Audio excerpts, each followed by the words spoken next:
I'm Michaela Lafrac. Today on Vermont Edition, local car experts share their best vehicle maintenance tips for the winter months.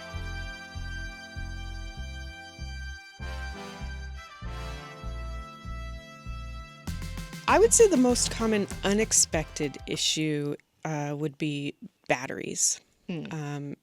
Batteries, when it's cold out, the chemical reaction that happens in batteries that gives you power slows down a lot. So a battery that may not have been acting up when the weather was warm, as soon as it gets cold, it just doesn't have the power anymore to start the car. So people have to get their cars towed in for that.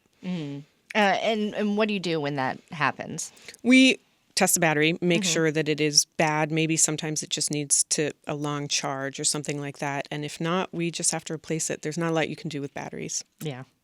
Although, go ahead. Sometimes they're really corroded and you can clean them off and get a better connection on the terminals and that takes care of it. But it's usually you need to replace it. Okay, so corrosion is an issue we hear about a lot in the winter. Steve, what exactly causes a battery or another part of a car to corrode? A chemical reaction between any two different metals would cause corrosion, especially at the battery terminals. You've got a lead-based battery terminal and another metal covering that lead-based terminal to get the power to the power distribution device. So that definitely causes corrosion. It's the green buildup you'll see around a battery on occasion.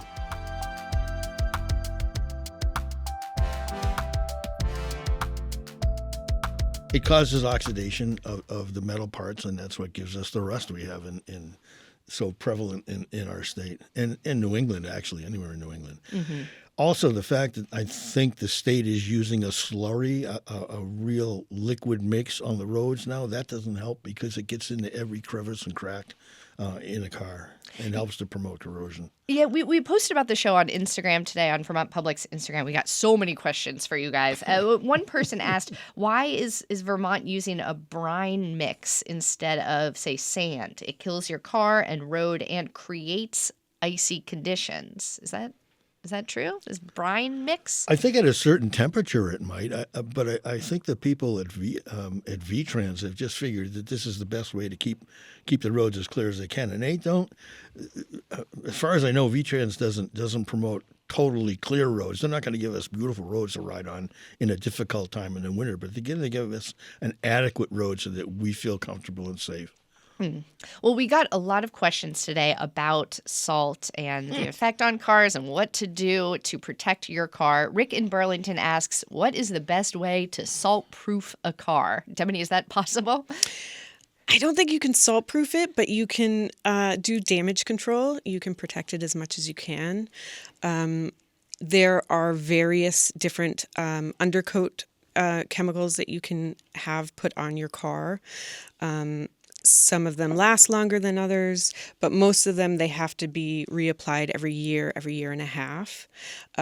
Those are especially good if you get it done within, say, the first 3 years of the vehicle's life, and then maintain it throughout the life of the vehicle. It makes a huge difference. And in Vermont, what kills a car is the rust. It's not your engine going or your transmission. It's rust eating away at the frame and the body of the car.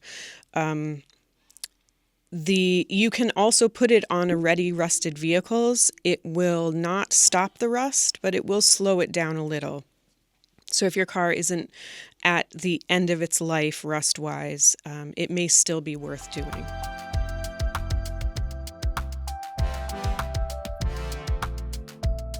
If you keep your car as clean as possible, that helps too. On the way over, I saw a grosser Mercedes sedan, big sedan. Yeah. 500 series that was beautifully clean. I mean, it looks like it just came out of the garage. It was so clean. And, of course, that helps keep the salt off and helps prevent the rust. I know that it takes 10 days for salt and water to turn into like hard rust on the frame of the vehicle. So if you, throughout the winter months, get your car washed, say, every 7 days, once a week, that will also make a big difference. Though if you do have an undercoating on your car, do not go through a car wash that does the undercarriage wash. You'll wash it right off. Oh, okay. Good to know. Yeah, we got a lot of questions about how often you should be washing your car in the winter. So, Demeny, you're saying about 7 days, once a week? The more I the like better, that. but yeah, once a week is safe. Okay. And somebody also asked us on Instagram, is it ever too cold to go to the car wash? I mean, I guess if you feel sympathy for the people doing the car wash Stuff and don't want to freezes see up. them be cold. But Doors will freeze. The rubber seals will freeze. There's a real risk of that happening. Yeah, If you go can in get water in the extremely cold, locks. extremely cold oh, weather. okay. Yeah.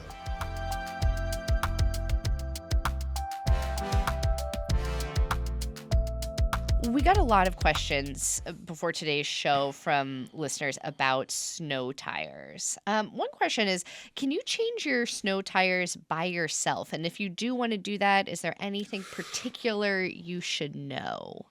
Demeny? Technically, you probably could. It would be a real struggle. Although with the lower profile tires nowadays, I don't know if you actually could.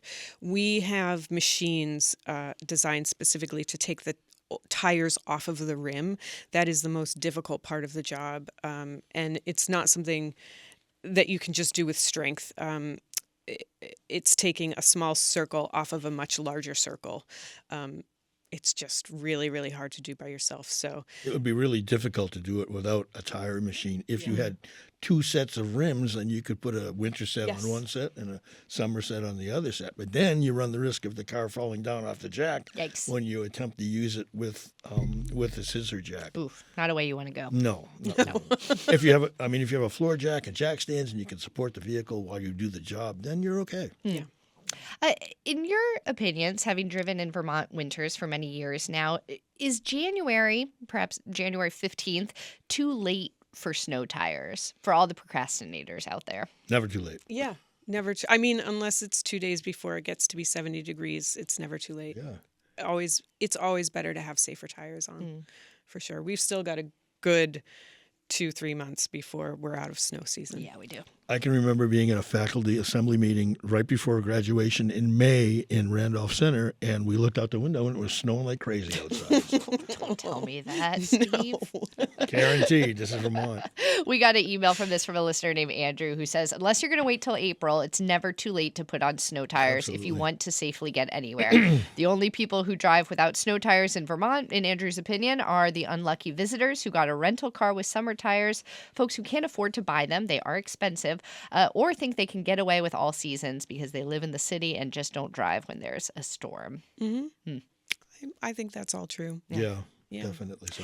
Say somebody is trying to buy some snow tires secondhand, maybe off Front Porch Forum or Facebook Marketplace. Do you have any tips for what to look out for to make sure you're still getting a good set of reliable tires, Steve? Tread depth.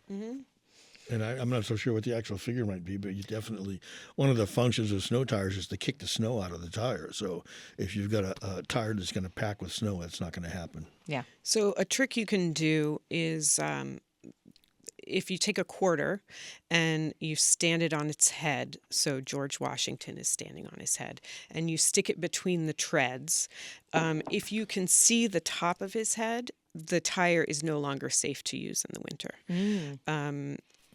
That doesn't tell you if there's enough tread. It tells you when there's not enough tread, essentially. The other thing you want to look for is cracking. Over time, you know how when rubber bands get old, they break a lot easily, a lot more easily. Tires do exactly the same thing. And you can see the cracking on the tires between the treads on the sidewall. And it will often just be very, very minuscule cracks that are hard to see, so you have to look closely. But if you see any cracking in the rubber, those tires are too old. It's not worth investing money into. If you want to go to the parts store, you can get a tire tread depth gauge for maybe $5. And I would say you don't want to. If you get a tire with maybe 630 seconds on it, that'll be good for a good season, 1 season for sure, maybe 2 seasons. That's sort of the end of its life. So you want more than 630 seconds on a set of snow tires. Okay, good tips, good tips. Krista in Guilford is calling in. Krista, what's your question or your comment? My question is this. I got my snow tires on in December and then headed home to Baltimore for a family trip. And while we were driving, we heard this awful, awful sound. We ended up pulling over in Connecticut and found some auto body shop that was open, and they said I had several lug nuts that were loose. One had broken off, and one was missing. And I was wondering, do lug nuts need to be tightened after you get your snow tires on and before you go on a long trip? Yeah, it's not a bad idea to have someone check your lug nuts. When a tech puts a tire back on, they should tighten it in a star pattern so that it tightens evenly. But even so, with the flexing of the metal, a lug nut you can think it's tightened, and as the wheel settles into place, it can become a bit looser. So it's not a bad idea when you have tire work done to go back, have them check the torque. The torque. The lug nuts. And you can actually use your own lug wrench to do that, to make sure they're tight. Yeah. Because in a situation like that, I'm sure that somebody left them loose, and that was the end result. Yeah.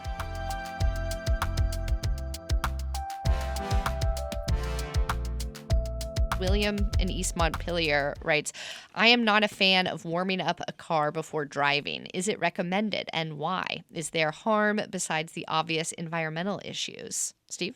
Well, first of all, when the car is cold, then that's the time when it's going to suffer its maximum damage, because it has the most the largest amount of clearance within the engine.